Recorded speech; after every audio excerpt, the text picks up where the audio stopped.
आज हम जिस टॉपिक को समझेंगे वो है educational assessment and evaluation. Educational assessment and evaluation क्या है, इसका रोल क्या है, जो टेस्ट आता है पब्लिक सर्विस कमीशन का, एजुकेटर्स का, एचएम का, लेक्चरर एजुकेशन का, तो उसमें इसकी वेटेज क्या होती है, कितने क्वेश्चन आते हैं, इसकी इम्पोर्टेंस क्या है, ये सारी चीज़ें आज हम डिस्कस करेंगे। पूरी वीडियो ज़रूर देखिएगा। लर्निंग ना हो, आपको फ़ायदा ना हो, पैसे वापस। किसी भी टेस्ट की तैयारी हो, स्पेशली एचएम की, हेडमास्टर हेडमिस्ट्रेस की और लेक्चर एजुकेशन की तैयारी हो, एजुकेटर्स की हो, स्कूल टीचिंग इंटर्नीज की हो, कॉलेज टीचिंग इंटर्नीज की हो, इसमें एजुकेशनल असेसमेंट एंड इवैल्यूएशन का वेटेज बहुत अहम है। इसमें से जो क्वेश्चंस बनते हैं वो बहुत इम्पोर्टेंट होते हैं। अब आपने ये देखना है कि अनाउंसमेंट का इंतज़ार ना करें कि जब टेस्ट अनाउंस होगा तब तैयारी शुरू करेंगे, बिल्कुल भी नहीं ऐसा करना। उसकी वजह यह है कि जब टेस्ट अनाउंस हो जाता है कि फलां डेट को टेस्ट है, उस वक्त आपके पास इतना एनफ टाइम नहीं होता कि आप compete कर सकें 50,000 लोगों को। तो आपने अभी से तैयारी शुरू करनी है। Let's come towards the topic. Educational assessment and evaluation की डेफिनेशन, इसकी नीड क्या है, क्लास के अंदर इसकी नीड क्या है, क्यों ये एवेल्यूएशन ज़रूरी है किसी भी क्लास की। अच्छा, इससे पहले एक बात आपसे और मैं शेयर कर दूं। हमारे जो स्टूडेंट्स हैं, हमारे जो लर्नर्स हैं, जो कैंडिडेट्स हैं जो इस टेस्ट में अपीयर होते हैं, उनको एक चीज़ का पता नहीं होता कि तैयारी हमने कैसे करनी है। एक बात समझ लें, आज बड़े सलीके के साथ समझ लें कि जिस टेस्ट में भी आप अपीयर होंगे, अगर आपने तैयारी एमसीक्यूज़ के ज़रिए, रटे के ज़रिए तैयारी सिलेक्टिव कर ली, तो आपके कामयाबी के चांस ना होने के बराबर हैं। हमेशा जब भी तैयारी करनी है, आपने डिस्क्रिप्टिव करनी है, सब्जेक्टिव करनी है, कम्प्रीहेंसिव करनी है, अंडरस्टैंडिंग के साथ करनी है, तब आपकी कामयाबी के चांसेस 100% हैं। जो कामयाब लोग हैं उनका तरीका ये है। जो तुक्के लगाने वाले लोग हैं वो बेशक एमसीक्यूज़ की तैयारी करते रहें, वो अपने काम को जारी रखें, और एंड में क्या होगा, नतीजा निकलेगा कि वो फेल हो जाएंगे और फिर कहेंगे ये हमारी किस्मत ख़राब है। सो किस्मत का इसमें कोई कसूर नहीं है, आपका तरीका तैयारी का गलत था। आपने चीज़ों को समझा नहीं, पढ़ा नहीं, सीखा नहीं और रटा लगाते गए। 5,000 एमसीक्यूज़ याद कर लिए, उनमें से 15 आए। सो इसको मेथड को चेंज करना है आपने, और उसके बाद आपने फिर अपने टेस्ट में अपीयर होना है। इसकी एग्जांपल मैं आपको देता हूँ। मैंने अपने एक कोलीग से पूछा, वो इंटरव्यू दे के आया पब्लिक सर्विस कमीशन का, एएसआई की गालबन पोस्ट थी। वो कहता है जब यार मैं इंटरव्यू दे के बाहर निकलने लगा तो वो पीछे आपस में डिस्कस कर रहे थे, और जो चेयरमैन था वो बाकी अपने दोस्तों से कह रहा था कि इस निकम्मे के टेस्ट में सबसे ज़्यादा नंबर है। अब रट्टा लगा के वो बेचारा पास तो हो गया, लेकिन इंटरव्यू में फेल हो गया। नतीजा क्या है, होपलेस एंडिंग। सो आपने कभी भी इस तरह की तैयारी नहीं करनी जिसमें आपको पूरा टारगेट अचीव ही ना हो। सो आपने डिस्क्रिप्टिवली समझ कर अंडरस्टैंडिंग के साथ तैयारी करनी है। आपको ये पता होना चाहिए कि इस चीज़ का सिलेबस क्या है, इसकी थ्योरी क्या है, उसमें क्या क्या चीज़ें बयान की गई। Educational assessment and evaluation deals with collecting and interpreting data. Data को इकट्ठा करना और उसको इंटरप्रेट करना, यही असेसमेंट है, यही इवैल्यूएशन है, यही मेजरमेंट है। अब क्लासरूम में इसकी क्या ज़रूरत है। क्लासरूम में हमने डिसीजन लेने होते हैं, क्लासरूम में हमने, स्कूल में हमने क्लासिफिकेशन करनी होती है, डायग्नोसिस करना होता है, अच्छे बुरे की तमीज़ करनी होती है, फीडबैक लेना होता है, गाइडेंस देनी होती है, इम्प्रूवमेंट करनी होती है, मोटिवेशन देनी होती है, determining the performance of the process को डिटर्मिन करना होता है कि कैसा चल रहा है। This is the need of educational assessment and evaluation. अब इसके 3 मेजर टाइप्स हैं जिसके थ्रू डाटा हम कलेक्ट करते हैं। 3 एरियाज़ हैं जहाँ से हम डाटा कलेक्ट करते हैं। इसमें बहुत सारे स्टूडेंट्स कंफ्यूज हो जाते हैं। मेजरमेंट, असेसमेंट एंड इवैल्यूएशन, ये 3 एरियाज़ हैं जहाँ से हम इंफॉर्मेशन इकट्ठी करते हैं।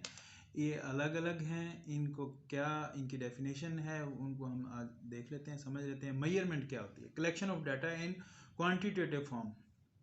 जो भी नंबर्स हम लेते हैं किसी भी टेस्ट के, हम नंबर काउंट करते हैं जी 15 नंबर है, 20 है, 50 है, 100 है, दैट इज़ मेजरमेंट।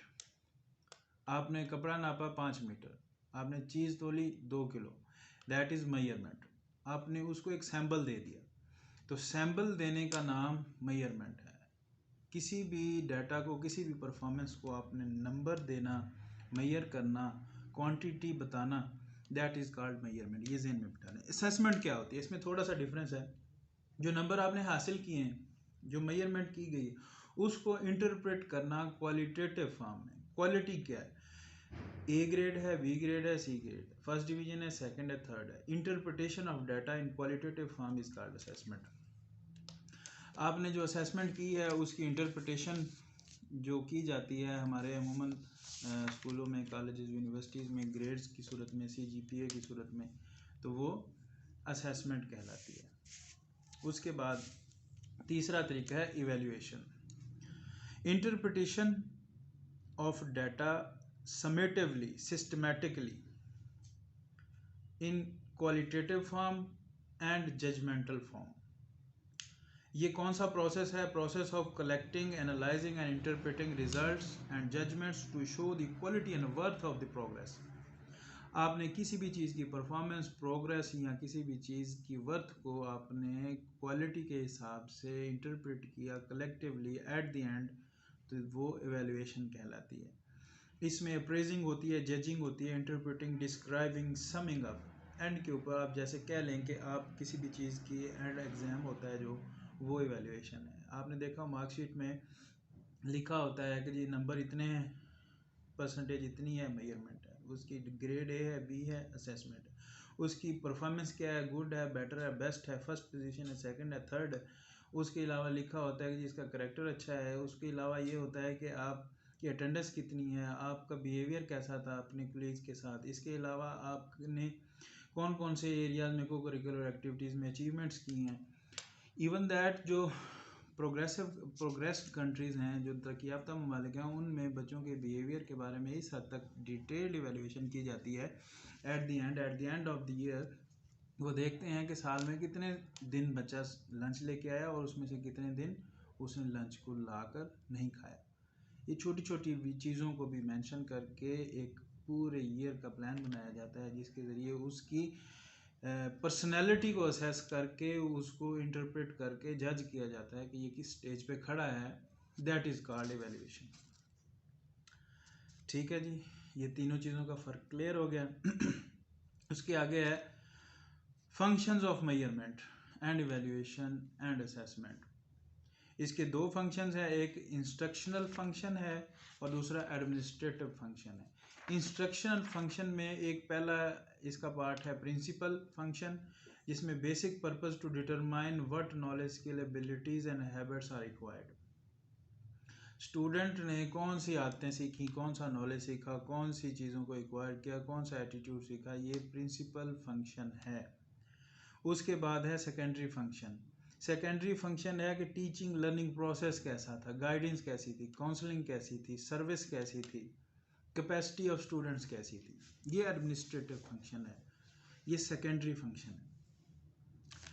अच्छा, उसके अलावा आगे है अगला पार्ट, प्रिंसिपल्स ऑफ एवेल्यूएशन। किन असूलों के ऊपर एवेल्यूएशन को पूरा उतरना चाहिए? पहला असूल, evaluation should be based on clearly stated objectives। आपका मिशन, आपका मकसद वाज़ेह होना चाहिए कि हम इन चीज़ों को evaluate करना चाहते हैं, हम इन चीज़ों को assess करना चाहते हैं। उसके बाद है it should be comprehensive and cooperative। Whole society को, होल आपकी ऑडियंस को, उसके हर एस्पेक्ट्स को देखना कर उसके आपस में हम आहंगी के तौर पर जज किया जाए, ये प्रिंसिपल है एवेल्यूएशन का। It should be used judiciously, मसावी तौर पर सबके साथ बराबरी का सलूक हो, किसी को आला दर्जा, किसी को अदना दर्जा ना दिया गया हो, ये उसूल है एवेल्यूएशन का। It should B continuous and integral part of teaching learning process. ये जारी रहता है। एवेल्यूएशन का प्रोसेस हमेशा जारी रहना चाहिए, ये कंटिन्यूस होना चाहिए, ये कभी रुकना नहीं चाहिए, इसमें स्टॉप नहीं आना चाहिए, गैप नहीं आना चाहिए। जिस तरह कोरोना के दिनों में अभी गैप आ गया है, एवेल्यूएशन नहीं हुए, पेपर नहीं हुए, पता नहीं चला कौन सी स्टेज है, कहाँ खड़े हैं बच्चे, लर्निंग प्रोसेस कैसा था, स्टूडेंट्स की परफॉर्मेंस क्या थी, टीचर्स की परफॉर्मेंस क्या थी, तो डिसीजन मेकिंग में, फर्दर फ्यूचर प्लानिंग में बहुत बुरा असर पड़ता है। ये बहुत ज़रूरी एक इशू है। अब आते हैं हम types of evaluation and assessment. इसकी कितनी टाइप्स हैं? बेसिक 4 टाइप्स हैं एवेल्यूएशन की। पहली है formative, data obtained during the process. आपने प्रोसेस शुरू कर दिया, क्लास में पढ़ा रहे हैं, क्लास में पढ़ाया चैप्टर, उसके बाद टेस्ट ले लिया, that is called formative assessment. उसके बाद प्लेसमेंट एवेल्यूएशन क्या होती है? पहले एडमिशन करना है, बच्चे को दाखिल करना है, या आपने कोई भी हायर करना है बंदा तो उसका हम पहले जो टेस्ट लेते हैं प्रीवियस नॉलेज का, that is called placement test, pre test आप इसको कह सकते हैं, जब एडमिशन के तौर पर आप किसी चीज़ का टेस्ट लेते हैं। डायग्नोस्टिक एवेल्यूएशन, कोई प्रॉब्लम एनी टाइम कहीं भी आ गया, deals with the problem anywhere any time. कहीं भी लर्निंग प्रोसेस में कोई बच्चा बीमार है, कोई उसका मसला आ गया, वो समझ नहीं आ रही, उसको टीचर की समझ नहीं आ रही, उसका एनवायरनमेंट ठीक नहीं है, उसको सुनने में प्रॉब्लम आ रही है, देखने में प्रॉब्लम आ रही है, बोर्ड दूर है, क्या मसला है, इसकी तशखीस करना, ये डायग्नोस्टिक एवेल्यूएशन है। एनी टाइम कहीं भी की जा सकती है। इसको आप एक्शन रिसर्च कह सकते हैं, प्रॉब्लम सॉल्विंग अप्रोच कह सकते हैं। चौथा पार्ट है और आखिरी पार्ट है एवेल्यूएशन का, that is summative evaluation. At the end होती है, एनुअल एग्जाम जैसे आप कह लें, what extent one have achieved at the end of the process. Process के एंड पे जो प्रोडक्ट बन के सामने आई है उसका जायज़ा, जैसे एनुअल एग्जाम में होता है, समेटिव एवेल्यूएशन कहलाता है। Tools used for collection of data. Data collect करने के लिए कौन कौन से टूल्स यूज़ किए जाते हैं? इंफॉर्मेशन कलेक्ट करने के लिए कौन कौन से टूल्स यूज़ किए जाते हैं? पहला टूल जो ट्रेडिशनल है वो है टेस्ट। उसके बाद दूसरा टूल है इंटरव्यू, तीसरा टूल है सर्वे, चौथा टूल है डिस्कशन। टेस्ट की टाइप्स हम आगे देखेंगे। सर्वे जो होती है वो collection of information from sample of individual through their responses to question. हम एक क्वेश्चन बनाकर, क्वेश्चनेयर बनाकर हम लोगों को देते हैं और उसके जवाब जो आते हैं उसके मुताबिक हम अपना फैसला, हम अपनी वैल्यूएशन करके हम एक रिसर्च रिपोर्ट तैयार करते हैं। ये सर्वे होता है, ये भी इंफॉर्मेशन गैदरिंग का एक टूल है। डिस्कशन हम करते हैं किसी से, मालूमात, मशावरत, काउंसलिंग, तो हम जो सवालात आपस में कर रहे होते हैं, जवाबात दे रहे होते हैं, that is the communication of information. ये भी डाटा कलेक्शन का एक टूल है। अच्छा, अब हम टेस्ट की तरफ आते हैं। टेस्ट क्या होता है? What is the definition of test? Test is a set of questions examining usually answers orally or written. बहुत सारे सवालों का मजमूआ बनाकर पेपर पे लिख कर दे दिया जाता है या उसको ज़बानी पूछ लिया जाता है, तो उसको टेस्ट कहते हैं। ठीक है जी। इसमें इंटरव्यू भी शामिल हो सकता है, इसमें रिटन क्वेश्चनेयर भी शामिल हो सकता है। अब testing is a technique obtained to obtain information needed for evaluation. Evaluation के लिए जो हमें इंफॉर्मेशन दरकार होती है, जिस प्रोसेस के थ्रू हम उस इंफॉर्मेशन को इकट्ठा करते हैं, वो टेस्टिंग कहलाती है। ये छोटी छोटी डेफिनेशंस हैं, अक्सर इनको क्वेश्चंस में घुमा के डाल दिया जाता है। इन चीज़ों को अंडरस्टैंड करना आपके लिए बहुत ज़रूरी है, ताकि ये किसी भी सवाल में ये चीज़ें एंटर हों तो आप उसको अच्छे से अंडरस्टैंड कर सकें। Types of test. टेस्ट की कितनी टाइप्स हैं? इसकी 5 कैटेगरी हैं, जिसके आगे फर्दर उसके स्टेप्स हैं कि टेस्ट कितने किस्म के बनाए जाते हैं। पहला टेस्ट है मैनर ऑफ रिस्पॉन्स के, उसके according the manner of response test की टाइप्स जो हैं वो 3 हैं। एक ओरल है, एक रिटन है, कंप्यूटर असिस्टेड है। आमतौर पर ये तीन की चीज़ें यूज़ हो रही हैं जो टेस्ट ली जाता है लोगों से। दूसरी कैटेगरी है टेस्ट की अकॉर्डिंग टू स्कोरिंग प्रोसीजर। जो स्कोरिंग का प्रोसीजर है वो दो किस्म का है, एक ऑब्जेक्टिव है, एक सब्जेक्टिव है। ऑब्जेक्टिव टेस्ट की आगे फर्दर काफ़ी सारी टाइप्स हैं। ऑब्जेक्टिव टेस्ट पहले आप देखें कि होता क्या है। Objective type test can be scored with reference to a scoring key with no subjective description और जजमेंट। आपका ऐसा टेस्ट जिसके अंदर एक की दे दी जाती है कि ये जवाब है, इसको देखकर आप इसको चेक करना है, इसके अलावा कोई आंसर नहीं है, तो ये ऑब्जेक्टिव टाइप टेस्ट है। इसकी आगे टाइप्स हैं further. Multiple choice question, 4 option 5 option दिए जाते हैं, उनमें से एक दुरुस्त होता है, उसको सिलेक्ट करना है, दैट इज़ कॉल्ड MCQ। और मोस्टली जो हमारे कॉम्पिटिटिव एग्जाम्स हैं, ख़ासतौर पे हेडमास्टर का, तो उसमें ये 100 मार्क्स MCQs टेस्ट डेवलप किया जाता है। अच्छा, जो MCQ है उसमें एक टर्म यूज़ होती है stem. What is stem? Stem serves as the problem statement को स्टेम कहते हैं। आपका कोई भी क्वेश्चन ऐसा आ जाएगा कि स्टेम किसे कहते हैं, तो ये प्रॉब्लम है। जो भी क्वेश्चन है, जो सिचुएशन पेश की गई है, वो स्टेम है। और जो उसके ऑप्शंस हैं उनमें से 4 ऑप्शन है या 5 ऑप्शन है, उनमें से जो एक आंसर है और बाकी 3 जो हैं वो डिस्ट्रैक्टर्स हैं। तो ये भी अमूमन कभी क्वेश्चन में पूछा जा सकता है, तो इसका आप जहन में एक खाका बना लें।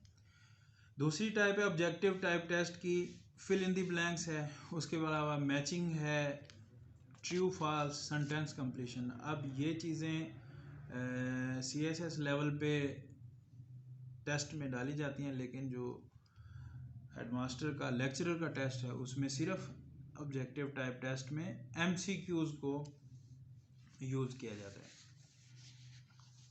अब जो हमारा सब्जेक्टिव टाइप टेस्ट है, इसको डिस्क्रिप्टिव भी कहते हैं, नैरेटिव भी कहते हैं, ऐसे टाइप टेस्ट भी कहते हैं। इसकी डेफिनेशन क्या है?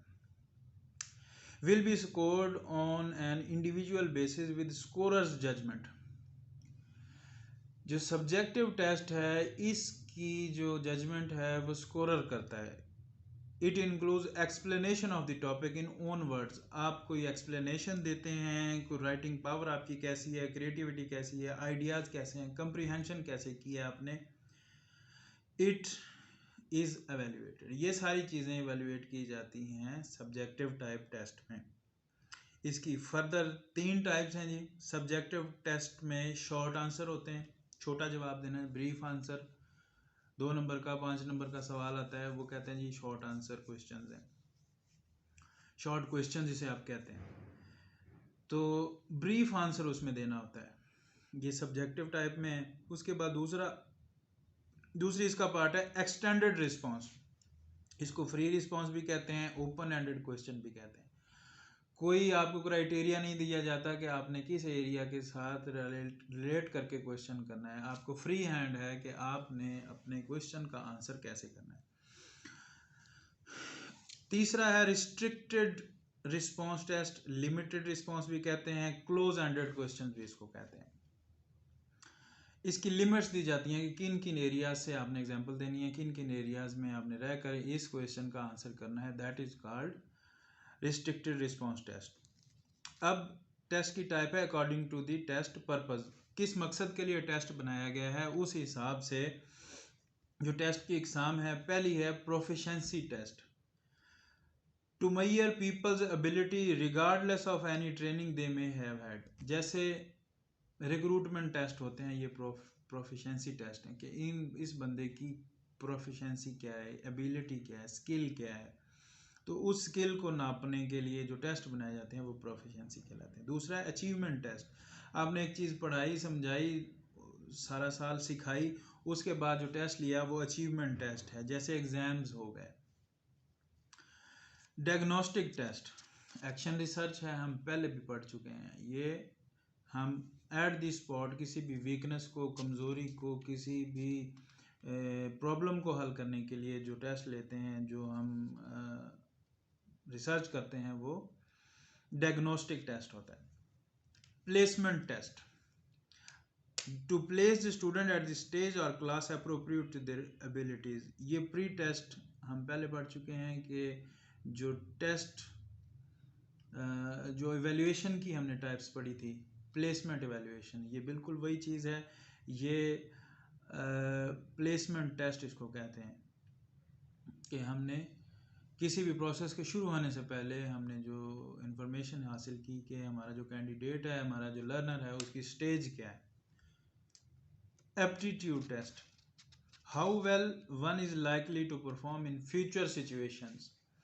जिस तरह हम चाहते हैं कि हमें ये पता चले कि ये बंदा फ्यूचर में कैसा परफॉर्म करेगा, तो वो एप्टीट्यूड टेस्ट होते हैं। इसकी एग्जांपल स्कूलास्टिक एप्टीट्यूड टेस्ट है, गैट टेस्ट है, नेट टेस्ट है, एनटीएस टेस्ट है। वो हम पहले जो चीज़ों को समझने के लिए लोगों को असेस करते हैं, एप्टीट्यूड टेस्ट होता है।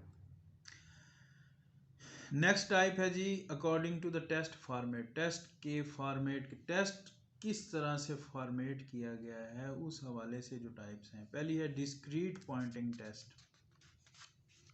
क्या होता है? Single element of skill at a time is assessed. एक सलाहियत को, एक स्किल को जान, ड्राइविंग टेस्ट आप कह लें, टाइपिंग टेस्ट आप कह लें, that is called discrete. Single skill को जांचा जाता है। इंटेग्रेटिव टेस्ट मल्टीपल स्किल्स को जांचा जाता है, जैसे CSS है। Power test, to measure the level of performance with sufficient difficulty and ample time to complete.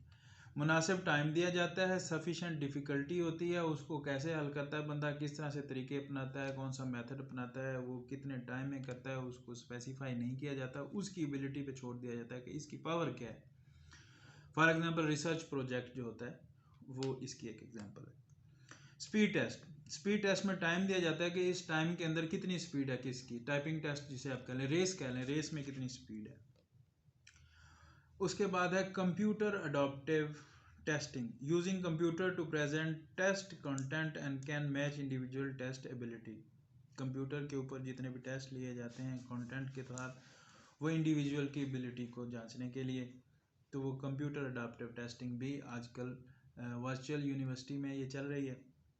इसके अलावा जो ऑनलाइन क्लासेस या एग्ज़ाम्स हुए ओपन यूनिवर्सिटी के भी, उसमें भी ये अडॉप्ट की गई। स्टैंडर्डाइज्ड टेस्ट क्या होता है? ये क्वेश्चन अमूमन आता है। What is standardized test?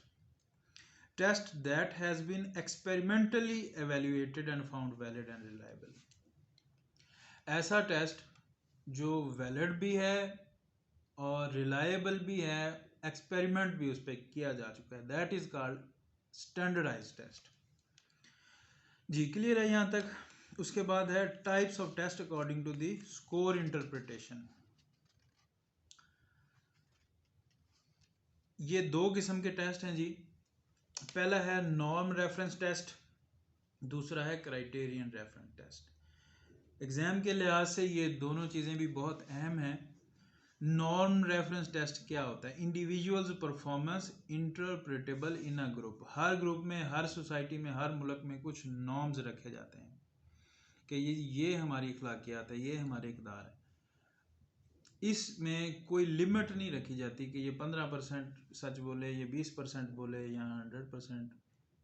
ये माशरे पे डिपेंड करता है। इसी तरीके से ये जो टेस्ट हैं इनमें कोई नॉर्म नहीं रखा गया, किसी ग्रुप में कैद नहीं रखी गई कि ये 40% नंबर ले गया तो पास है, नहीं। जो ग्रुप में फर्स्ट सेकंड थर्ड रैंक कर रहा है उसके हिसाब से ये नॉर्म सेलेक्ट करता है। हर दफ़ा इसकी परसेंटेज अलग होती है, जैसे कि PPSC के FPSC के टेस्ट होते हैं, इसमें परसेंटेज डिफाइन नहीं होती। 90% वाला सिलेक्ट हो जाएगा, कभी नहीं होता, कभी 95 वाला हो जाता है, कभी 60 वाला भी हो जाता है। तो ये नॉर्म रेफरेंस टेस्ट। उसके बाद है क्राइटेरियन रेफरेंस टेस्ट।